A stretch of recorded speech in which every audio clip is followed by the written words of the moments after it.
Mula kay Maharlika TV, mga tol. Eto na daw ang basura at walang kwentang nuclear weapon ng China. Ay grabe, mga tol. Eto ang ating panoorin, bigyan natin 'to ng reaction video, commentary, 'no? At siyempre huwag niyong kalimutan mag-subscribe kay Maharlika TV, nakalagay po ang link sa ibaba. At kung bago ka pa lamang dito at gusto mo yung mga ganitong klaseng reaction, commentary, opinion, criticism, at kung ano-ano pa mga tol, huwag niyong kalimutan mag-subscribe.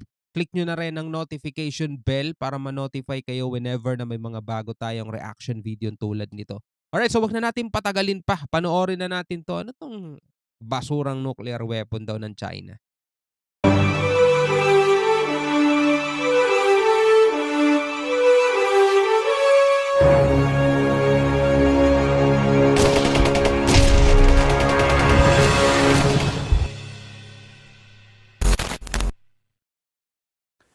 Ang People's Liberation Army o PLA ng China ang may pinakamalaking puwersang militar sa buong mundo. Samantalang pumapangalawa naman ito sa mayroong pinakamalaking defense budget kung saan ang kanilang pondo ay umaabot ng $296 billion noong 2023. Laki, no? Sa mga paradang militar ng China, makikita na talagang advance ang mga armas na tinataglay ng kanilang militar. Mayroon silang bagong mga tangke, 5th generation fighter, mga bagong unmanned aerial vehicle at ang agaw-pansin na mga ballistic missile na may kakayahang magdala ng mga nuclear warhead. Masyadong malihim sa impormasyon ng China tungkol sa kanilang nuclear na mga sandata. Ngunit ayon sa mga eksperto, basura ang nuclear weapon ng China pero mapanganib. Basura pero mapanganib, sabi ng mga eksperto. Welcome sa Panganib pa rin. Maharlika TV. Sa videong ito ay sama-sama nating alamin ang sikreto kung bakit sinasabing basura ang mga nuclear na armas ng China. Pero bago tayo magpatuloy, isang like lang po ang hinihingi ko para sa videong ito. Malaking bagay na po yan bilang suporta sa ating bawat in-upload. Back to the video. Bago natin pag-usapan mga kapatid ang tungkol sa mga hydrogen bomb, pag-usapan muna natin itong mga hydrogen-powered tractors ng China, kung saan dito natin makikita kung talaga bang mahusay silang gumawa ng isang nuclear na mga armas. Sa ulat ng CGTN, ang state media ng China, ipinida nito na nakagawa umano ang bansa ng isang bagong hydrogen-powered smart tractors. Ayon sa reporter ng CGTN, kahanga-hanga raw ang bagong teknolohiya na ito ng China, kung saan pinapakita ng bansa na talagang isa sila sa mga nangunguna pagdating sa pagpapaunlad ng teknolohiya. Ang nasabing bagong hydrogen-powered smart tractor ay makikita rin sa pamamagitan ng computer-generated breakdown kung paano ito gumagana. Ngunit ayon sa pananaliksik ng mga eksperto, ang mga hydrogen-powered smart tractor na ito ay isa palang fake. Tama ang iyong narinig kapatid, peke ang ibinidang bagong imbensyon na ito ng China. Pero paano naman nila nasabi na fake ang mga ito? Base sa mga report, ang mga ipinapakita ng China ay makikita lamang online at ang mga parts umano nito ay mabibili lamang sa halagang $7. Napakadali lang umano nitong gawin. Katunayan, pinakita pa ng isang nagtatrabaho sa 3D animation ang kanyang ginawang fake hydrogen-powered na baka na mayroong katulad ng mga parts sa ginawa ng China.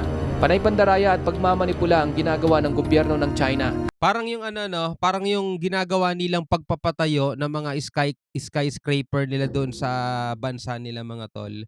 'Di ba? Kahit na wala naman talagang tao at walang tumitira, patuloy sila sa pagpapatayo ng mga building nila para maipakita sa mga larawan, sa mga picture, no, ganito kaunlad ng aming bansa, 'di ba? Pero dahil nga na bubulgar na o nalalaman na ng buong mundo yung talagang nangyayari sa kanilang bansa, wala na. Hindi na nakakabilib, mga tol. At eto, na-expose na naman sila. Pati yung mga green nila doon, Greenland, nalaman natin, pinipinturahan lang pala nila yun para magmukhang berde lahat ng nila doon, mga damo. Hindi lang sa kanilang mamamayan kundi pati na rin sa buong mundo. Nais talaga nilang ipakita na ang kanilang bansa ay hindi papahuli sa pagiging advanced at cutting edge. Ngunit ang katotohanan, Munti ka na akong bumilib doon purong pagsisinungaling lang pala ang lahat ng mga ito. Ngayon mga kapatid, ano naman ang kinalaman ng hydrogen-powered smart tractor ng China sa kanilang sandatang nuklear? Simple lang mga kapatid, katulad ng kanilang peking traktura, basura rin daw ang mga nuklear ng China. Ang Chinese government ay madalas ibinibida ang kanilang mga kakayahan, lalong-lalo na pagdating sa puwersang militar. Pero in reality, ang China ay katulad lang pala sa isang uod na nagpapanggap na ahas upang takutin ng isang agila. Ang gandang metaphor nun. Ang taktika ng China ay yung ipinapakita nila na sila'y nagmumukhang mapanganib. Matindi ang kakayahan na talagang mabangis upang itago ang kanilang kahinaan at takutin ang kanilang mga kaaway. Noong una mga kapatid, hindi inaakala ng international community na lalawak at magpapalakas ng husto ang China, partikular na sa kanilang militar. Ngunit isang araw nagulantang na lamang ang mundo dahil ang bansang ito ay sikreto na palang nakagawa ng mga sandatang nuklear, daan-daang bagong mga silo at mga pasilidad na nakatago sa ilalim ng lupa upang hindi makita ng mga satellite. Talagang ikinagulat ito ng iba't ibang bansa at nagkaroon ng pangamba tungkol sa lumalaking banta ng nuclear weapon ng China. Ngayon mga kapatid, walang duda na talagang nakakaalarma na nagpasya ang China na magpursige sa pagbuo ng isang nuclear weapon. Ngunit ang naging problema, hirap na hirap ito kung paano magparami ng mga nuclear warhead sa kanilang arsenal. Katunayan, sa kasalukuyan, ang China ay mayroon lamang estimated na 400 hanggang sa 500 na mga warhead. Alam niyo mga tol, lahat ng claim ng China, mahirap din naman kasing pasinungalingan o mahirap din naman kasing i-discredit, no?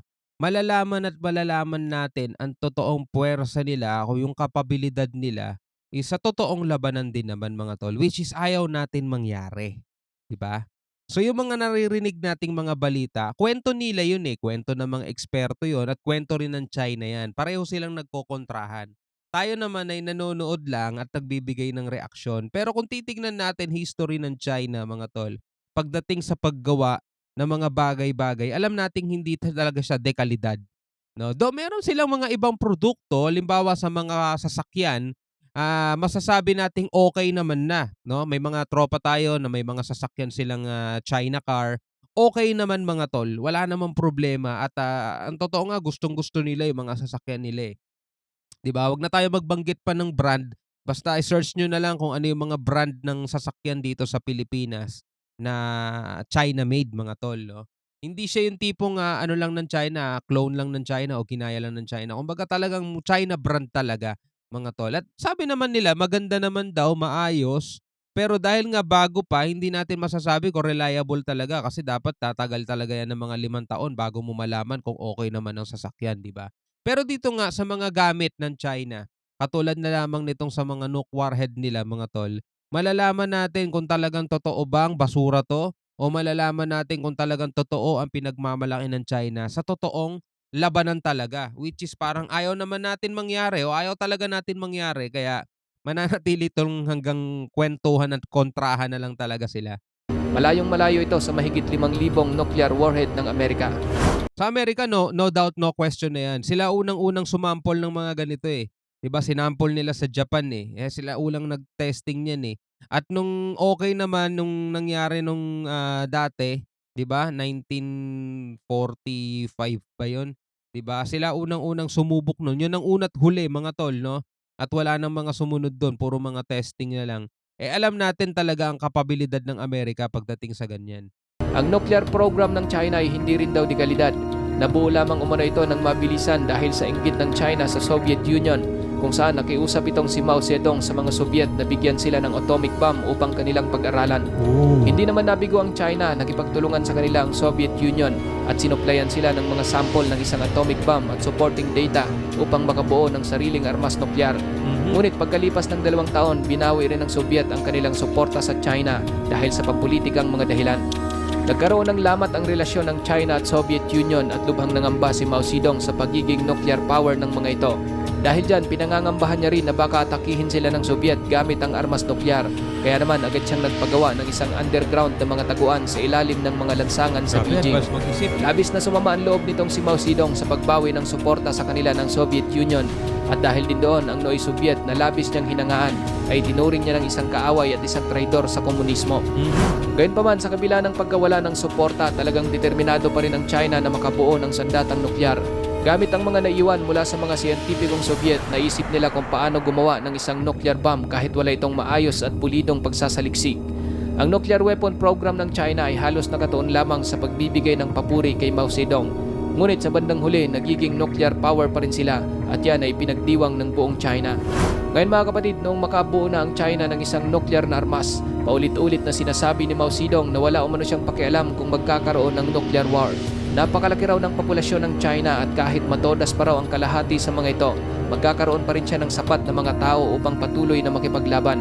Ganun po katindi ang sikmura nitong si Mao Zedong. Tindi nga talaga na sikmura niyan. Ganyan din kaya si Xi Jinping? Wala siyang pakialam sa kanyang sariling mga tao. Tuluyan na ngang naging isang nuclear power ang China, ngunit ang kanilang isinagawang mga nuclear test ay napakamapanganib na nagresulta ng daan-daang libong pagkasawi dahil sa acute radiation exposure. Naging iresponsable ang China sa kanilang mga test at hindi nila pinaniniwalaan na seryosong nakakamatay ang radiation. Katunayan, upang ipakita na talagang hindi ito mapanganib gaya ng naging babala ng mga Soviet, nagtanim sila ng mga pagkain sa isang irradiated na lupa mula sa mga test sites. Naglagay ng iba't ibang hayop bilang test subject sa mga pagsabog at radiation para lang sabihin na ang lahat ay okay lang dahil nagagawa pa nga raw mangitlog ng mga manok sa test sites. Ang nuclear weapon ng China ay isang mahinang klase na sandata kung ikukumpara sa mga nuclear ng US at Russia.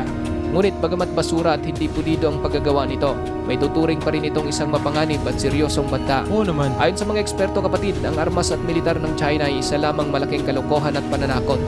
Ang kanilang ipinapakitang mga parada ay puro lang daw mga propaganda dahil ang katotohanan puno umano ng korupsyon ang kanilang gobyerno at ang kanilang mga sundalo ay walang anumang karanasan sa totoong mundo. Yun nga yung napapansin ng maraming eksperto mga tol 'no.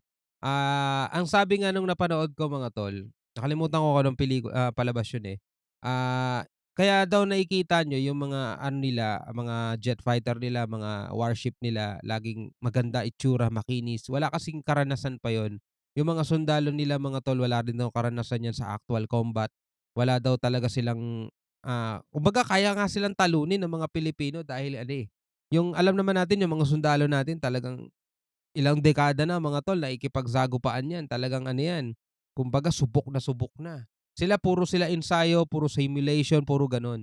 Gano'n kababaw ang tingin sa kanila ng ibang mga bansa mga tol. Kaya pinagsisikapan din ng China na talagang patunayan na mali kayo 'no, mali kayo. Eh, kaso lumalabas propaganda pa rin sila, eh.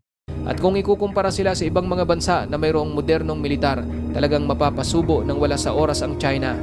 Sa kasalukuyan mga kapatid, patuloy na nagiging banta ang lumalawak na puwersang militar ng China. 'Di ba yung mga sundalo sa kanila, mula nung pumasok hanggang sa tumanda hindi man lang napasabak sa totoong labanan. Imagine yun, naglalakad na yun. Eto.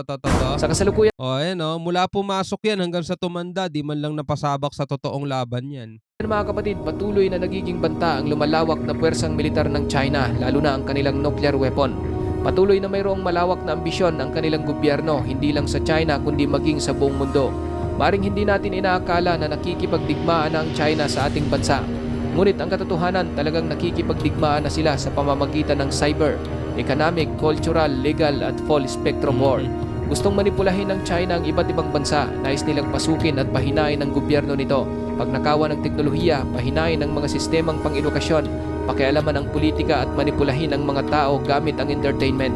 Ikaw kapatid, ano ang masasabi mo sa video ito? Alright, bilang isang Pilipino, ikaw, ano ang iyong reaksyon at ano ang iyong commentary, mga tol, dito sa video napanood natin mula kay Maharlika TV, no? Ano masasabi mo dyan? Comment ka na lang sa ibaba.